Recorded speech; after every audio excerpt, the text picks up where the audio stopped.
आमरी पुल ते पहुतो त रियासती इदारा रेंजर्स ऐं पुलिस जे सूरत में पुरअमन क़ौमी कारकुननि ते बदतमीज़ी ते लही आया ऐं हुननि असांजे कारकुननि खां झंडा खसिया कारकुननि सां ऐं हिसाब सां हुननि बदतमीज़ी कई ऐं उहे जेके तहफ़ुज़ जे लाइ संदली सरकार जा हथियार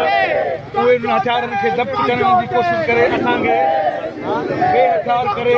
पंहिंजे ई वरी पंहिंजे कानूननि जूं धॼियूं उॾाईंदे जेका साज़िश कई वई उन GS महाल जा कारकुन सरापा एहतियात थिया। हिन वक़्तु GS महाल जा कारकुन इंडस हाईवे खां पंहिंजे रहबर साईं GM साहिब जे मज़ार तरफ़ पुरअमन तरीक़े सां वञनि पिया। असां इहो वादे तौर ते चऊं था त असां साईं GM साहिब जा पुरअमन क़ौमी कारकुन आहियूं जेके अदम तशद्दुद जे फ़लसफ़े ते यकीन रखूं था पर रियासत उन्हनि खे हथ कंडा इस्तेमालु न करे अॼु जो पोज़ीशन इहा आहे त अॻे रुॻो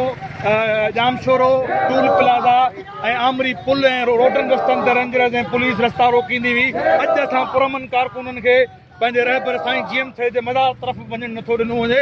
ऐं हिन वक़्तु तव्हां ॾिठो त इंडस हाईवे ते जेको रोड साईं जे मज़ार तरफ़ वञे थो उन रोड ते रेंजर्स गर्दी थी रही आहे। रेंजर्स ऐं पुलिस जा अदारा बीठा आहिनि कारकुननि खे हज़ारनि जे तइदाद में कारकुननि खे रोकियो अथनि इंडस हाईवे ते। हिन वक़्तु जेके कारकुन हेरो टोड़े निकिता आहिनि मोहतरम रियाज़ टांडो जी अॻवानी में ऐं GS महाल जी क़यादत में कारकुन उहे सन तरफ़ वञनि पिया। साॻे रीति GS क़ौमी महाल समेत सैयद जे समूरनि पैरोकारनि खे ईअं सैयद जे मज़ार खां परे रखण जी साज़िश कई पई वञे। रियासती हथ कंडा इस्तेमालु कया पिया वञनि जंहिंजो सिंध जे ऐं दुनिया जे आलमी ज़मीर खे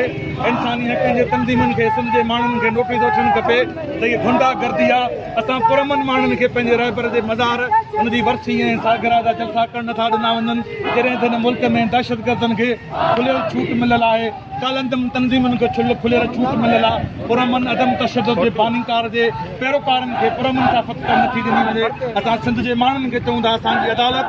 सिंध जा माण्हू आहिनि उहे क़ौमी कारकुननि जे ख़िलाफ़ थींदड़ हिननि कहिड़ी कार्रवाई जो नोटिस वठनि।